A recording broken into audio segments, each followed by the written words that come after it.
Çırpma telimi aldım geldim. Bugün size efsane güzel bir kurabiye yapacağım. Hem çikolatalı hem de içinde fındık kreması olan bir çikolatalı rulo kurabiye. Öncelikle bir çırpma işlemine başlayacağız. Tereyağının içerisine 5 yemek kaşığı kadar şeker ilave ediyorsunuz. İyice bütünleşene kadar çırpma teli kullanarak güzelce çırpıyorsunuz. Ne kıvamına gelene kadar? Adeta bir koyu krema kıvamına gelene kadar. Çırpma işlemi takriben 18 saniye falan sürüyor yani. Gayet kolay.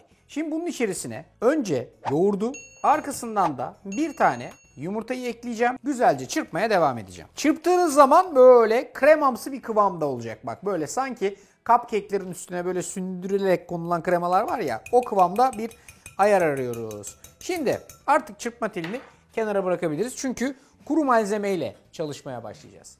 Kuru malzemeden kastım tabii ki başlangıç olarak un. 3 tam su bardağı, bir de çeyrek su bardağı un koyuyorsunuz. Sonra 1 paket kadar kabartma tozu ve 1 paket kadar da toz vanilya ekliyorsunuz ve süzgeçten böyle geçiriyorsunuz. Şu kalan topaklı parçalar süzgecin bize verdiği avantajla içeride dağılıyor gidiyor efendim. İsterseniz yine çırpma teliyle çalışabilirsiniz ama çok kalınlaşacak. O sebepten mütevellit burada bir spatula alıyorsunuz ve güzelce bir araya getiriyorsunuz. Amaç gövdeli bir hamur oluşturabilmek.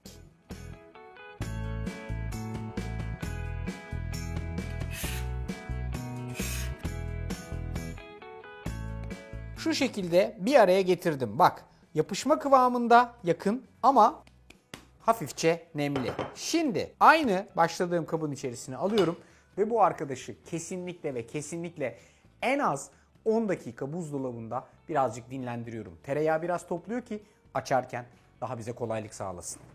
Aşağı yukarı 10 dakika sonunda hamur birazcık toparlanıyor. Taş gibi değil ama hafiften toparlandı. Şimdi bu tip tereyağı bazlı hamurlarla çalışmak için en güzel ve en mantıklı formül böyle 2 tane fırın kağıdının arasında çalışmaktır. Bakınız. Sonra üstüne bir tane daha yağlı kağıt koyduk.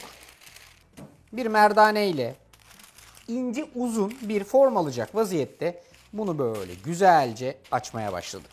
Yağlı kağıtların arasında çalıştığımız için çok daha kolay açıyoruz ve yapışmasını da engellemiş oluyoruz. Ben şimdi mümkün olduğu kadar böyle düzgün, köşeli ve kenarları belirgin bir hale getireceğim bunu. Birazcık elimle, birazcık da fırın kağıdını kullanarak merdane ile. Çok fazla ince değil gördüğünüz gibi. Gelin şöyle bir yandan bakın kalınlık incelik durumuna. Şöyle göstereyim. Hani bir parmaktan birazcık daha kalın bir vaziyette, bir parmaktan birazcık daha ince bir vaziyette. Artık katlama ve doldurma işlemlerine geçebiliriz. Şimdi yapacağım şey bunun içerisine birazcık bu fındık kremalı güzel kakaodan sürmek. 2-3 kaşık kadar fındık kremasından koydum. Kaşığın tersiyle yaydım. Bitireceğim yerde hafiften bir boşluk bıraktım. Ben genellikle öyle katlamayı seviyorum çünkü. Arkasından da birazcık çikolata, isterseniz böyle iri büyük parça çikolatadan elle kesebilirsiniz. Ya da bu böyle küçük damla çikolatalardan şu şekilde içine gezdirebilirsiniz. Yaklaşık 2 dolu avuç kadar damla çikolatayı böyle gezdirdim. Şimdi de bunun kapanma kısmı. Bakınız ilk sanki böyle bir muzlu rulo pasta yapar gibi. İlk kısmı şöyle güzelce katladıktan sonra mümkün olduğu kadar yuvarlak bir form verdirmeye çalışacağım buna. Böyle geldik ve mümkün olduğu kadar bir yuvarlak elde etmeye çalıştık. Arkasından da keskin bir bıçak alıyoruz ve şu şekilde yaklaşık bir parmak ve bir parmaktan birazcık daha büyük olacakmış vaziyette halkalar kesiyoruz.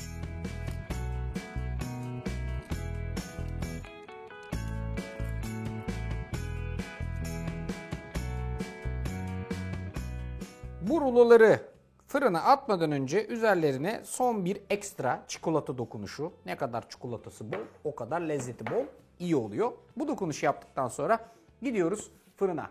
Bu arkadaşları boş fırınıma atıyorum ve güzelce pişiriyorum.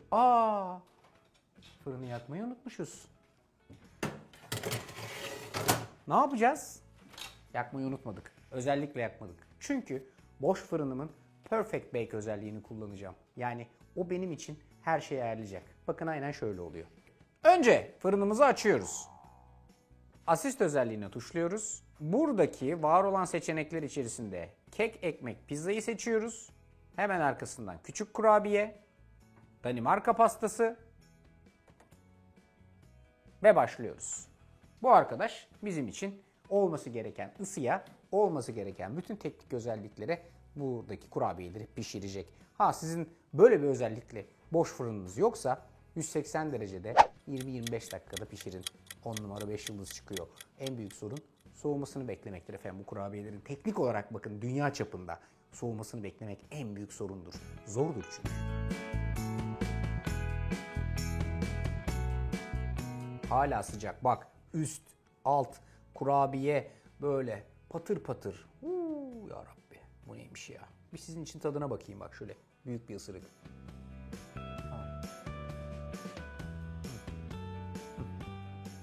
İnsanlık tarihi acılarla doludur. Bir acı kahveyle acımızı dindirelim. Bakınız, büyük bir lokma ısırıyoruz.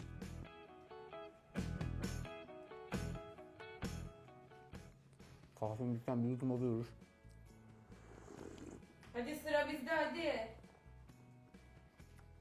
Ne yedim be? Sonra sırayı gençlere devrediyoruz. Karşınızda tarif. Takdimindir. Afiyet olsun.